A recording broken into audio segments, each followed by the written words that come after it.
Magandang araw po sa inyong lahat and welcome back to my channel. A few days ago, nadaanan ko sa channel ni Mima Alicia yung video niya kung saan sinabi niya na meron yatang plano na itumba ang mga BBM vloggers. At kanina po napanood ko kay JDV Comments na tinalakay niya itong topic na to. So gusto ko pong i-share sa inyo yung video ni JDV tungkol po dito sa plano na itumba ang mga BBM vloggers. Panoorin po natin ito. Good morning po sa inyong lahat mga kapatid. Pag-usapan po natin itong nangyari po dito kay Amigo ng Bayan, no? Na isa hong certified DDS. Okay, certified DDS 'yan. At dahil nga po sa nakita niya ng mga mali, tapos mali ng kanyang sinusuportahan, so at mga pinagagawa ng mga 'to, nagdesisyon siya na magsuporta kay PBBM. And then itong nakarang araw, December 28, no? Ito ay itinumba. Okay? So ngayon, hinahanap-hanap ko rin, hanap-hanap namin sino yung possible suspect dito. Bagamat meron ako napanood, I believe that's from GMA na nakuna ng may video na nakikita ho yung mukha nung tumira sa kanya. Okay? Ngayon, ito yung isang video na nakita ko po. Magkaisa po tayo, Yan tulungan po siya. natin ang Marcos administrasyon. Ako, nagpipigil pa ako pero sa nakikita ko na itong mga kababayan natin na alam na nila na mali, susuportahan pa nila, mali na itong si Kibuloy, mali pa ito si Duterte at ang mga kampo nila, suportahan nyo pa, di ba? Ako ngayon, sa gabing ito, idideklara ko na, ako ay sumusuporta na sa Marcos administration. At tinihikayat ko na ang sambayanang Pilipino na suportahan ang Marcos administration by all means, di ba? At ang lahat na nagtatangka dyan na papagsakin ang Marcos administration, maging yung mga nagsasabi na mga retired generals daw, wala kaming pakialam sa inyo. Mga sir, di ba? Ako ginagalang ko kayo, pero kung pababagsakin nyo ang kasalukuyang pamamahala na hinalal ng bayan, ang ating Pangulong BBM, ay tayo-tayo pong mag-aaway. Sa totoo lang. At alam nyo po yan, kilala nyo naman yung mukhang ito. Pare-pareho naman tayo may bakas at may dungis ang ating mga kamay. Pare-parehas lang naman. Tuloy nyo na sir yung inyong destabilisasyon. Parang sa pagkakaintindi ko ng video na napanood ko, parang member yata siya ng MILF, ng MNLF. Gano'n. Kaya nagagalit din siya ron sa isang tao na kung ano yung sinasabi. Mamaya mabanggit niya Butang yan. po kayo at harapin kayo namin. Diyan po sa mga general na mga baluktot ang isip. Lalo na yung to si Johnny Macanas. Sir nakikinig ako sa inyo noon, harap-harapan, nangangaral ka sa amin. Si Johnny Macanas, ito ho yung kinasuhan ng dating PNP chief ni PBBM. Yan. Di ba? Tapos pumunta ng Amerika. Yan. Kasi alam ko nakabalik na rito yun eh. Pinapakinggan kita. Si The Vlogging General, yon. Kinagalang kita kasi ikaw ay senior officer namin, Pero sa ginagawa mo, sir, tingnan mo. Hindi siya MNLF. Ano siya? Isa rin siya sa mga state forces natin. Okay. Pag tayo nagharap, kakalimutan ko na ikaw si Johnny Macanas. Mark my word.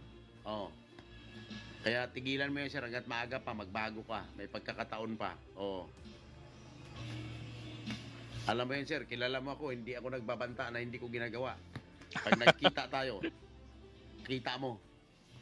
Kung ano ang ginawa ko nung kana General Sibilia at sa isa pang general kay Bidia, kung paano ko sila noon harap-harapan, sir, mangyayari sa iyo yan. Pag hindi ka umayos. Yan naman sasabi ko. Kaya magunos dili kayo. Huwag niyong sirain ang gobyerno. Nasaan ba ang mga utak nyo? Naturingan kayo mga general. Suportahan nyo si Kibuloy. Pambihira kayo. At saka ikaw, Rolando Olamet, at AKA mo, Yan, ang nagsasabi ng MNLF ay kumakampi kay Kibuloy, patunayan mo yan.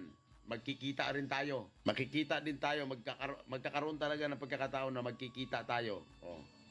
Sisingilin ko sa iyo yan ng harap-harapan. Pagkaroon ng asembleya tingnan mo.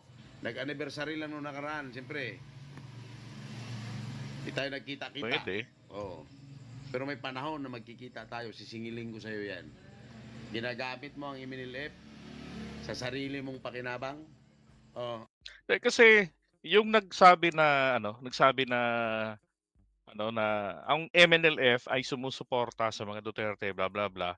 Actually, ang totoo doon, Davao ano lang 'yon, Davao MNLF lang 'yon. Branch lang nila.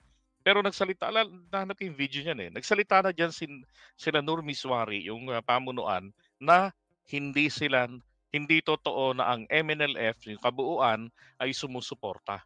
Yan lang grupong yan. At yan din yung grupo na yan ang offer na magpa-private army, magwagwardya kila Sara sa family. Tapos may pinakita pang parang pa-training, mga ganun. Alam din naman namin na kumukubra ka dyan. Oo, kay Digong. Alam namin yon at pati kay Kibuloy. Akala mo hindi nakarating sa akin yan? Nakarating. Oo. Alam namin yon. Kaya huwag kang ipal. O, di ba? At least ngayong gabi ako nagdideklara na ako. Oo. Dinideklara ko po na si BBM ay aming susuportahan sa abot ng aming makakaya. At saka ngayong araw, dinideklara na namin na ang mga DDS ay kalaban namin. Oh, yan. Klaro yan. Pero welcome kayo dito sa aming live streaming para naririnig nyo na may mga taong pumapalag sa inyo at hindi bahag ang buntot sa inyo. Oh, di ba? Ang akala nyo kasi, ang lahat ng tao kaya nyo takutin, si Digong? Huh! Naku po, huwag nyo kaming lakuan ng inyong tapang. Ang totoong matapang ay tumitindig sa katuwiran. O, yun. Totoo. Pero yung puro kabuktutan ang alam nyo, karuwagan po yun. Hindi nyo maharap yung katotohanan. Kaya masasabi kong kayo yung mga duwag, saksakan ng sinungaling. Sinabi niya ngayon, babaguhin niya bukas. Oo, di ba? Sinabi ngayon, babaguhin kinabukasan. Nalala ko yung January 28, sinabi niya, bangag si PBBM, bla bla bla. Tapos sumunod noon, parang 2 araw lang, at 30, nag-press conference. Sabi niya, hindi ko magawa na sabihin yan, takot ako kay Marcos, makapatayin ako noon. Tapos sa mga DDS, strategy pa rin yan. Ako, nung bilang dati nagsusuporta ako sa kanila, I used to it eh. And I got fed up. Exactly. Laban bawi, di ba? Laban bawi. Nako, yung ganong tao walang kredibilidad, hindi ko naman maintindihan bakit kayo naniniwala sa isang taong walang kredibilidad. Sinabi niya ngayon, babaguhin niya bukas, nasaan ang credibility doon? Nasaan ang integridad ng ganong tao? Tama. Diba? Tama? Tama. Sabi ni Nanat, Siga, shut up daw. O di ba? Hindi mo ma-take yung sinasabi ko na yung mga idol mo sinasabi ko ay mga estupido. Sa totoo lang. Mga estupido talaga. Sinabi nila ngayon, babaguhin nila bukas. Pero itong mga tao, paniwala pa rin na paniwala sa kanila. Ay, hindi ko kayo maintindihan sa totoo lang. Okay, ngayon, eto naman yung isa, si Dado. Marcos na mga vlogger at mga troll. Sige sila character assassination, sige sila bira ng bira. Ang suggestion sa akin ng mga commander, na lang natin yung mga yan, pagkagis na yung papamigit ang gulong natin. Screenshot na lang na screenshot kami sir. Para maipasa dun sa intel natin. And then, they made the choice. Ang amigo ng bayan na nagpapahayag ng aking pagkabahala sa mga banta na ginawa ng pangalawang Pangulo sa ating halal na Pangulo ng bansa. Okay, so etong nakakaapekto sa kanila yung pagsisiwalat, 'di ba? Yung pagtatama ng mga narrative na ibinabato ng mga DDS. Yun. So, ano to ako naniniwala ako sa kanyang sinasabi. Bakit ho? Kasi paulit-ulit niya itong sinasabi. Kaya ang inano ko rito, dapat maimbestigahan ng maigi ang taong ito. Dahil kahit na may precondition, yung sinasabi niya rito, tingnan niyo to. Ang suggestion sa akin ng mga commander, set lang natin yung mga Sino yung mga commander na yan? 'Di ba? Sino yung mga tao na sinasabi na yan ni Dado na itumba na lang nila? 'Di ba? Sino yung mga nagsuggest na yan? Oh. Tingin ko dapat yan dapat mapiga yan taong yan. Kaya nga ako, I'm calling out the Department of Justice and also ang Philippine National Police and the Philippine President. 'Di ba? Bakit kayo parang tila ba nananahimik? 'Di ba? Sana hindi naman ito isang pananahimik lamang na ang dating parang hintayin na lamang natin, hayaan na lang muna natin na lumipas na ang issue na 'yan. Aba pagka ganun ho nako, maling-mali 'yun, 'di ba? Yan tama ho, Nestor, dapat pakialaman ito ng DILG. Tsaka ng PNP. And then ano pang isang magandang dapat gawin dito ng gobyerno? Yun pong strong police visibility. So dapat ibalik nyo yung strong police visibility. Lalo na ho may nangyaring ganito. Oh. Alam naman natin na itong pangyayaring ito, it has nothing to do with his business. He's not a big businessman. And we don't even know na negosyante siya. 'Di ba? Oh. Kayo ba, alam niyo bang negosyante yan? At bakit siya yung itinumba? Taga San Juan City yang sa lugar po nila Erap, taga doon siya. Si amigo ng bayan, si Arroyo, 'di ba? Pero kailan lang nalaman 'yan? Bago lang. Nalaman yang info na 'yan. So sabi niya, sabi raw suggestion daw ng mga kapag umikot na ang gulong, ibig sabihin Duterte na ang nakapwesto. O kapag nagkaroon na sila ng pagkakataon na gumalaw. Dalawa po ibig sabihin nun eh. Pag umikot na ang gulong, ibig sabihin kapag nagkaroon na ng pagkakataon na gumalaw, 'di ba? Kasi sobrang luwag ngayon sa totoo lang. Ang police visibility sobrang dalang. Sobrang dalang sa totoo lang. Tapos pagka Duterte na ang nakapwesto, either napatalsik nila si PBBM o kaya naman nanalo sila sa eleksyon, nako, ubos. Ubos ang mga BBM vloggers. Ubos ang mga mamamayan na kukontra sa kanila. Yun mangyayari doon eh. Ang tanong, bakit kailangan nilang patayin? Ano ang tinatago nila? Ano ang pinoprotektahan nila? 'Di ba?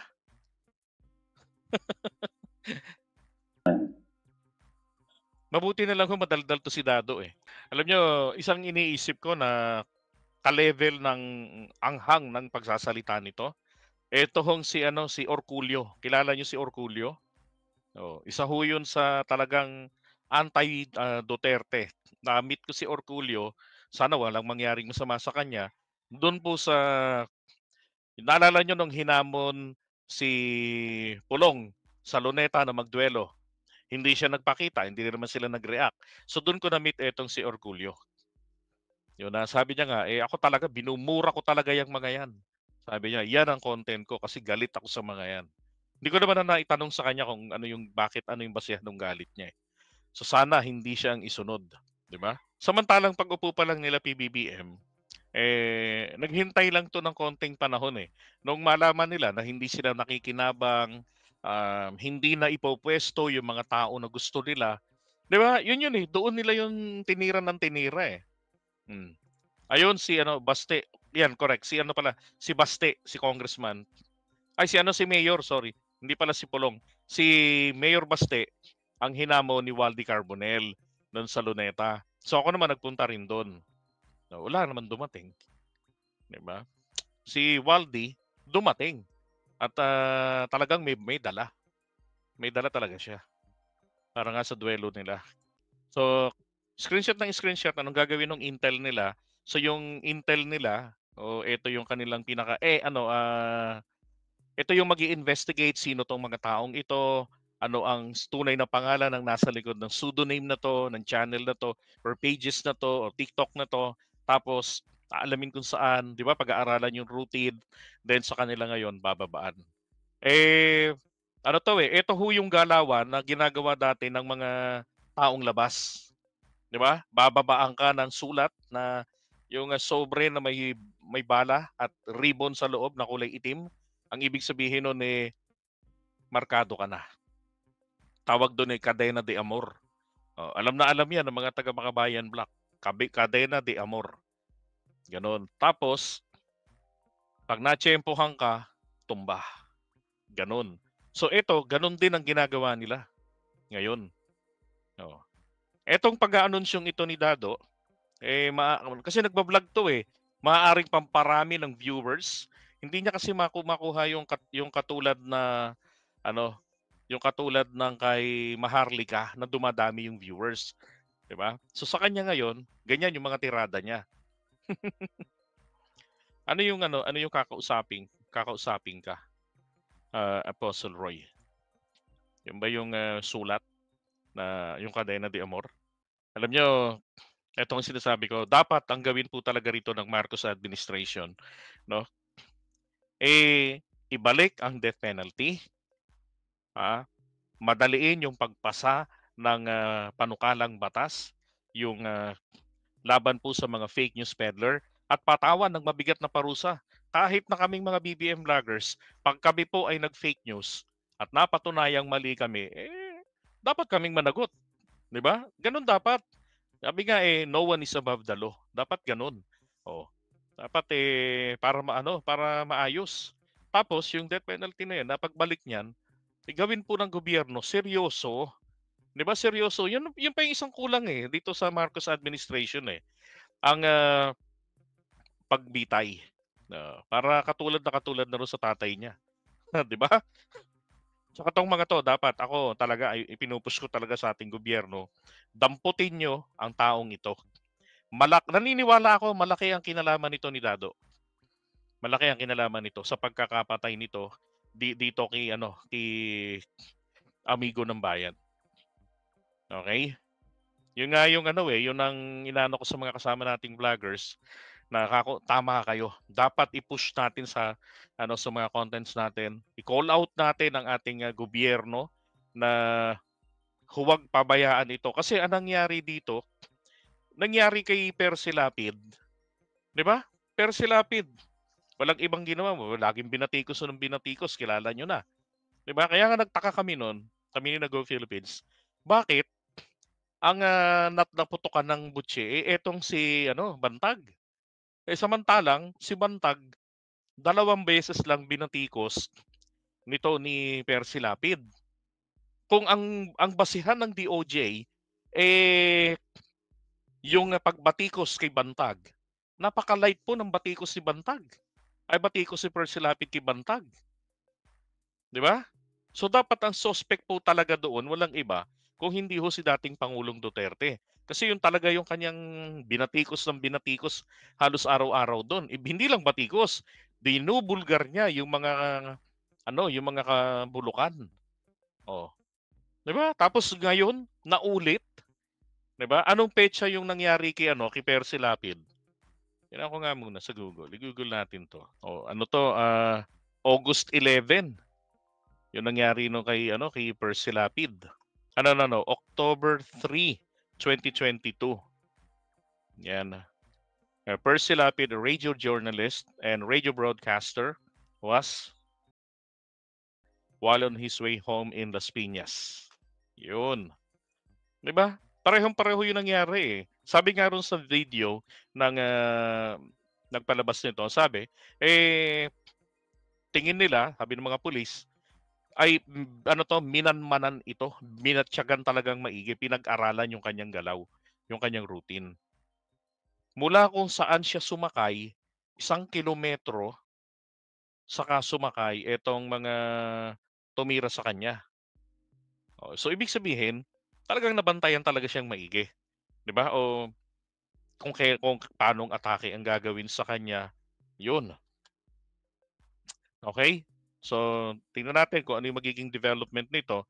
Pero I'm calling out the Department of Justice, DILG, and also the President na dapat bigyan ng konkretong aksyon nito. Hindi dapat lumipas ang buwang ito nang wala tayong nababalitaan na konkretong hakbang na ginawa nila.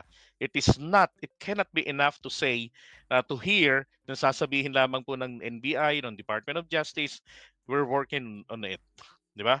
Na iniimbestigahan namin ito, tapos wala.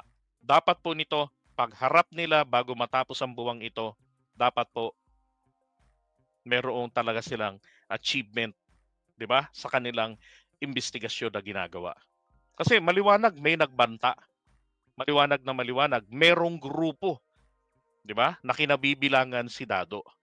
Hindi ko sinasabing siya ang may gawa, pero sinasabi ko, malaki ang maitutulong ng video na to para malutas ang nangyaring ito kay Amigo ng Bayan. Hustisya ho para kay Amigo ng Bayan. So ayan, ano sa tingin ninyo? Ano ang dapat gawin ng gobyerno natin sa mga gantong tao na nagbabanta? Sa bagay, hindi na po bago ang pagbabanta. Kung si Vice President Sara Duterte ay pinagbantaan ang buhay ni President Bongbong Marcos, madali na po sa mga alipores ng mga Duterte na pagbantaan ang mga buhay ng mga BBM vloggers. Ano po ang masasabi ninyo? Comment lang po down below at magbabalik ang usapang Tito Manny. Diyos ti Agnina.